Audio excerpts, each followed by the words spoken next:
So, ever since Nicki Minaj made an appearance on stage beside Erika Kirk for a TPUSA event, she has garnered extreme backlash. From a petition to have her deported, which has garnered more than 80,000 signatures, to a revolt from the Barbs. Some of her most dedicated supporters on social media have turned against her because she spoke out about Christians being persecuted in Nigeria, and of course, aligning herself with the Trump administration. But most notably, after Nicki's appearance alongside Erika Kirk at this TPUSA event, the Trump administration dropped a bomb in Nigeria.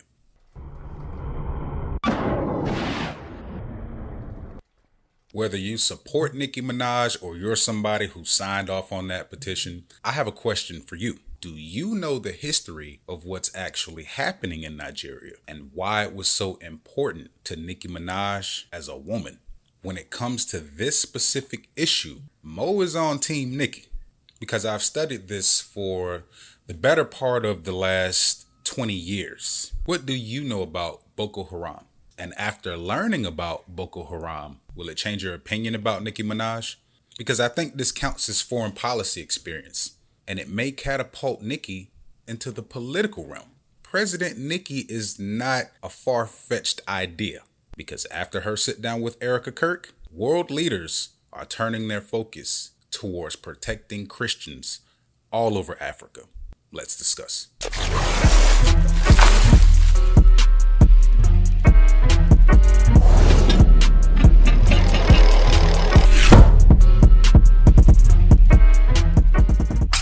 All right, so let's go over a few things first.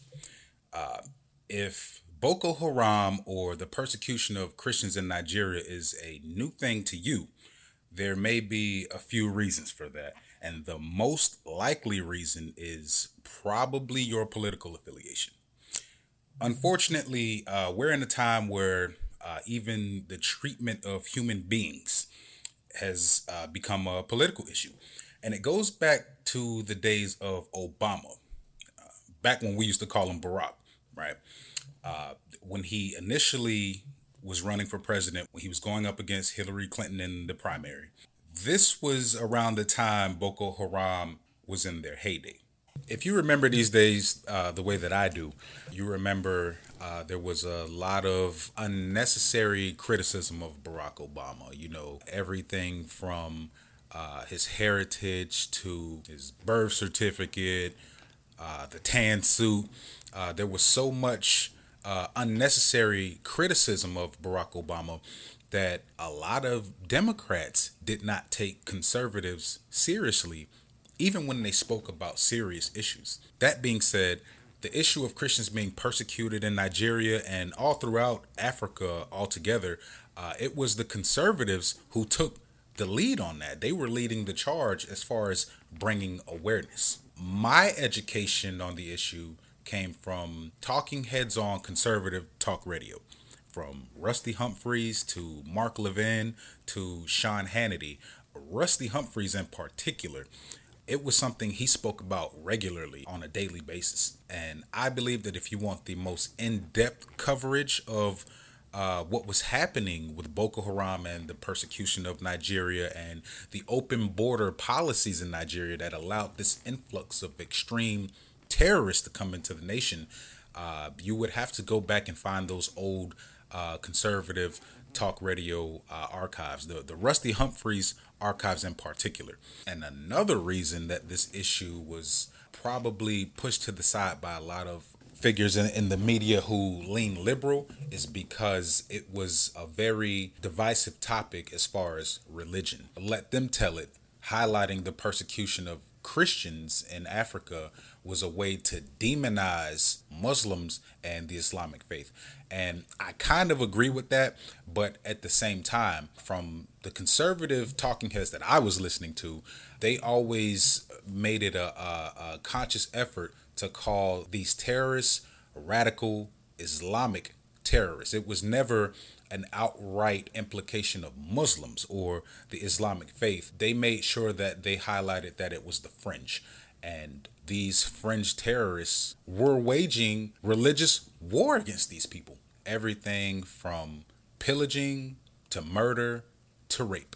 Take a listen to some of the testimony from actual victims who have been persecuted at the hands of Boko Haram in Nigeria. To accompany the militants on operations, carrying bullets for them. When they wanted me to kill the first man, my body was shaking and I fell down on the ground. They forced me to get up and watch as they killed the second person. At that point, I was thinking I should grab a gun from the insurgents and kill myself, since they taught us how to shoot. I heard them yell Allahu Akbar, the Boko Haram battle cry, and I heard them try the door handle. It was locked, so they shot it off. And I thought, we're not going to make it out of here. Friday night, I was sleeping in my house. See my house there. I come here, they shoot gun. Later, they come, they break this house. Where my brother is sleeping here with his children. Thereby, they come, they kill people.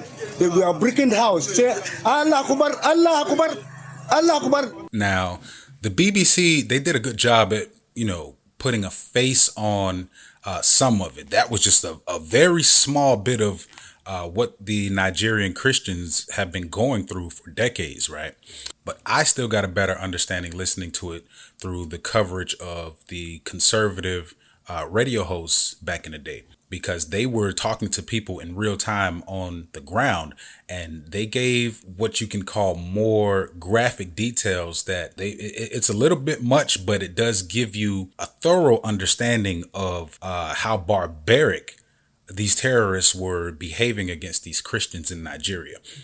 For example, you heard the testimony of the young lady about, how she had been forced to kill someone and what the terrorists were making her do. But when it came to the actual human trafficking and the use of these Nigerian Christian women for wholesale human trafficking, one of the most barbaric things that they were doing to the women, it's bad enough that they were raping them. However, they were taking it a step further. They were snipping off the clitoris of the women solely for the purpose of making sure that they did not even enjoy forced sex acts. Women and girls. And to hear the testimony of those particular victims was a lot.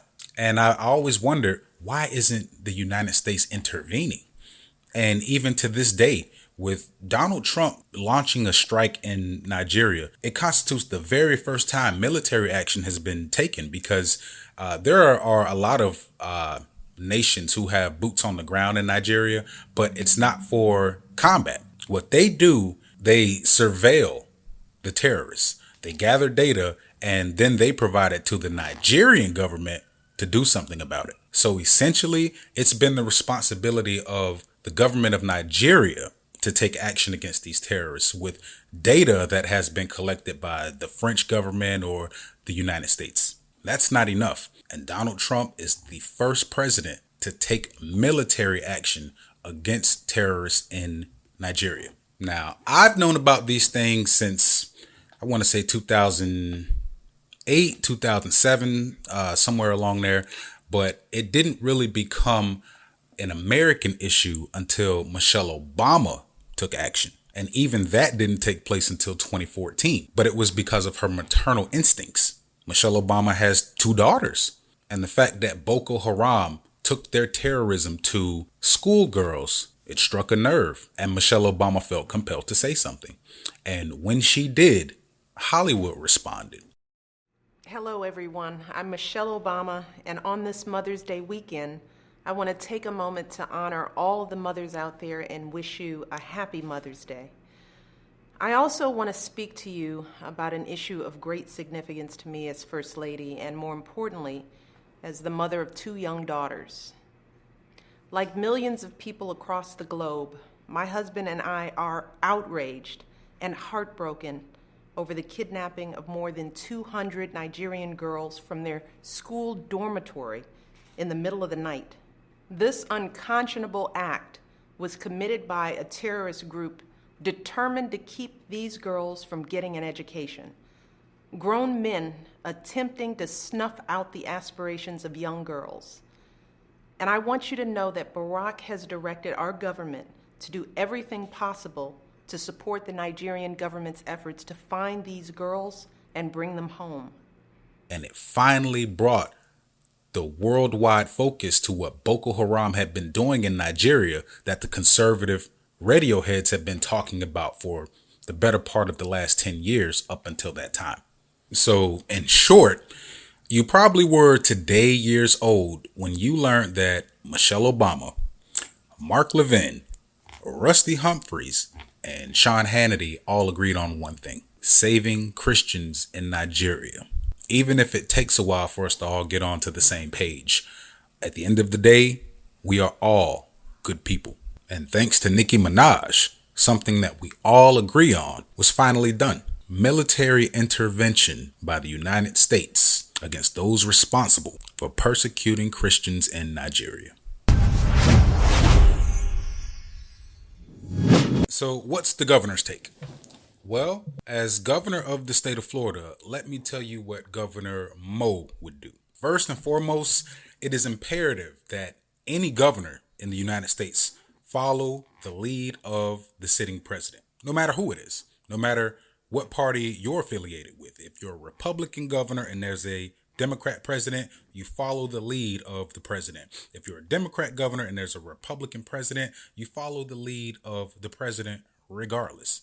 I'm no party affiliation, but it doesn't matter, because in order to achieve the success of the United States in general, the governor has to follow the lead of the president. Now, I've said this before, and if you're from Polk County and you were in attendance at the 43rd annual Pig Roast and Political Mingle and you listened to my speech, you probably think I had a crystal ball or something like that, right? Because everything that I said on that stage ended up happening. And the most important issue that I highlighted was the failure of a governor to follow the lead of the president. Case in point, Alligator Alcatraz, the worst idea in modern politics. So you might say, Mo, what does Alligator Alcatraz have to do with the interests of the United States and a governor following the lead of the president? Well, let me tell you what I said at the Pig Roast. One, I said Alligator Alcatraz was a horrible idea and that it wasn't working. But let's take a closer look. So President Trump got elected on the immigration policy that he proposed, right? I think it's safe to say Americans voted on the ideas for immigration enforcement that he proposed, getting rid of the drug dealers, stopping the drugs from coming into the country, etc.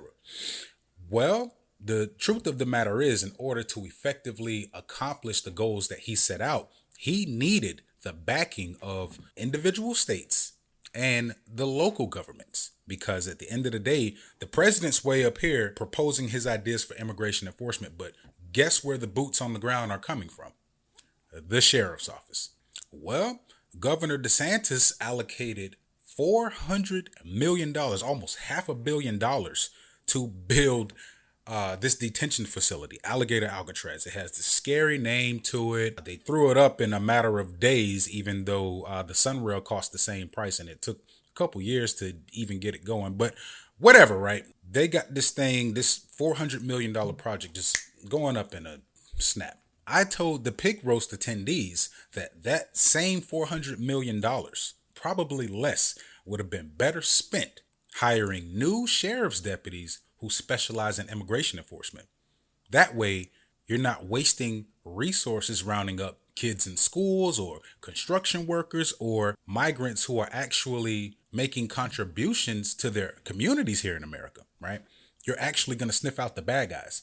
At the time that I gave my speech at the Pig Roast, the day before, Florida Highway Patrol had seized hundreds of pounds in drugs. And I let them know Polk County is ground zero for drug trafficking. Why? Because Alligator Alcatraz wasn't working. And even though it deserves it, this is not necessarily a critique of Alligator Alcatraz. The problem is where the money went, because the optics and the actual achievements of the federal immigration policy were so horrible, the federal government had to go behind the backs of the sheriffs and offer $50,000 signing bonuses as incentives for sheriff's deputies to leave the sheriff's department and come and work for ICE. Who was the first person to call foul? Grady Judd. He said, hey, we're doing everything we can with what we have, and then you go behind my back and you take my sheriff's deputies. Well, this would not have happened under Governor Moe. We would have never built Alligator Alcatraz. What we would have done is use that same money to hire sheriff's deputies who specialize in narcotics training and immigration enforcement, the guys who actually know how to catch the drug dealers. Because when you really look at that Alligator Alcatraz, DeSantis touted 600 migrants being flown out, right? That's a little bit deceptive because of the 600 who were flown out, only 100 were actually deported. Now, in that short amount of time, that roughly equates to $4 million per detainee to deport. $4 million. So where did the other 500 detainees go? They went somewhere where they could actually have a court date and a hearing. And guess what happens when you go to a hearing and you don't have final deportation orders? You get released back into the country. Massive failure, massive waste of taxpayer dollars. But you know what was the most important thing I said at the pig roast? This whole Alligator Alcatraz nonsense was a result of a governor trying to outshine the president as opposed to following his lead. It's not supposed to be a competition. Follow the lead of the president. And I warned them, Florida was the face of immigration enforcement. And if this continued, you were going to see Democrats sweep the upcoming elections and you were going to see them sweep the midterms. Well, what happened? The Democrats swept the upcoming elections, and guess what? They're probably going to sweep the midterms. And Alligator Alcatraz is to blame because it made the president look like a fool. It made the president look like he didn't know what he was doing. The answer is simple. Stop making it a competition. With that being said, if the president has essentially taken a position to where Nigeria is to be sanctioned and military action taken against them, what is a governor expected to do if the president is to be successful on this front? Sanctions. As it relates to sanctions, as governor, let me tell you what I would do. In order to align the state of Florida with federal interests, there's 3 primary issues we can address. 1, state pension divestment. 2, prohibitions on public contracts. 3, trade and export, which we do a lot of that with a lot of different nations. And we can even go after university and research restrictions. What we would first have to do is declare any businesses or companies with ties to Nigeria or Nigerian companies specifically as what's known as scrutinized companies. The state of Florida has already done this with multiple countries already, but we can do this with Nigeria and prohibit any further business dealings because you gotta hit the pockets. Next, when it comes to infrastructure and bidding, which they didn't allow to happen during the construction of Alligator Alcatraz, but we can bar any company that has business ties to Nigeria from getting any public contracts with the state of Florida. This is effective because it will force those companies to either cut their own ties with Nigeria or go and try to get a bidding contract from them. Now, we have something in Florida known as Select Florida, and there's 2 ways that Select Florida could be used to sanction Nigeria. One is to close any and all African regional offices. But Select Florida has a lot of grants. It's not hard to say if you're a business looking for a grant opportunity with Select Florida and you've got business dealings in Nigeria or you expect to have some in the future, no grants for you. And when it comes to our colleges and universities, Florida law already prohibits anybody from conducting business with countries of concern. Putting Nigeria on that list, as long as they're allowing this persecution of Christians, will effectively terminate any contracts pending or otherwise. In short, the state of Florida is very important for any country or business that's worth its salt. I mean, we're a peninsula, so guess what that means? We have ports. We do a lot of trade. And quite frankly, if any state in this nation was more equipped to hit the pockets of countries of concern, it's the state of Florida. And if the president says sanctions, guess what? Governor Mo's going to say sanctions. And if that's what it takes to protect Christians on the other side of the globe, that's what Mo's going to do. Following the leader. That's all it takes for this nation and this state to be successful. And you know what? I believe that there was a mole at the pig roast because when I highlighted how DeSantis is essentially to blame for the federal government's PR crisis when it came to the immigration issue, somebody told him, because right after that, he tweeted and deleted a post that says, when Trump leads, DeSantis follows. And I'm like, now why did he tweet that? And it was a picture of him standing behind Donald Trump. And it was because somebody there that was in attendance told him, hey, there's a candidate you need to be worried about because his message is resonating with the voters. And they probably told him the whole kit and caboodle because after I gave my speech, I went in the hallway and started dancing and folks were coming out there dancing with me. And my wife told me, because she was in there, handling the kids, she told me that a lot of the other people who didn't come out there and start dancing were coming up to her like, is he a Democrat or a Republican? I ain't voting for him if he's a Democrat. But people who had initially walked past my table after I spoke, they came to my table, they grabbed fans, they grabbed books, they grabbed cars, they grabbed everything that they could. And somebody relayed that message to him like, hey, Mo is in the race. And I think I know who it was. I'm not going to say his name because I might be wrong, but I got a pretty good idea of who was giving the rundown about what happened at the pig roast. And DeSantis wasn't the only person who had eyes on the situation because I also said at the pig roast, I'm going to abolish HOAs. We're not modifying them. We're not going to create any alternatives. They're gone. We might leave something around to where you can opt in because some HOAs are actually pretty good, but there's a lot of corruption in the HOAs. So I'm going to abolish them. Right after the pig roast, Juan Porras introduces legislation to abolish HOAs. Imagine that. So all this tells me is that I have the knowledge base to govern effectively, and the state of Florida's got a damn good choice for the next governor of the state of Florida.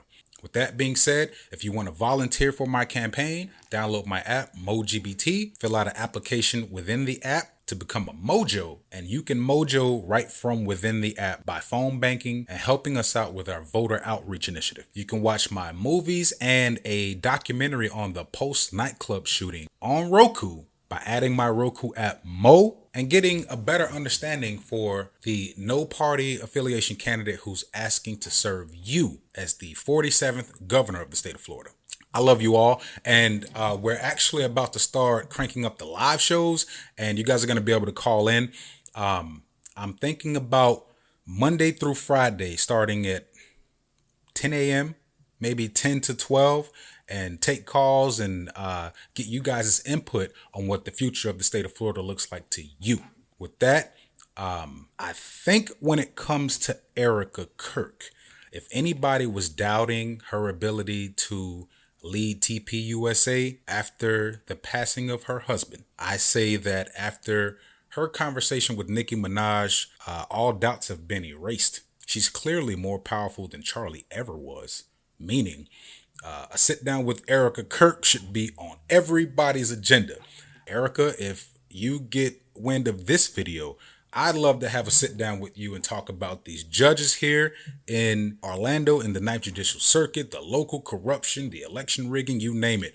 And maybe in 24 hours, we can get something done about that. And to Nicki Minaj, I believe somebody needs to nominate you for the Nobel Peace Prize in the event that the Trump administration establishes peace in Nigeria and ends the persecution of the Christians in Nigeria, because like I've demonstrated in this video, this has been a conversation that's been going on for 20 plus years and nothing was done until you said something about it. And I would love to have you on my show so that we can talk about this, because I know you haven't taken credit for what happened, but you deserve it. And I would love to be the first person to get your thoughts on what you have accomplished. Till next time, folks, I love you all and I'll see you on the next one.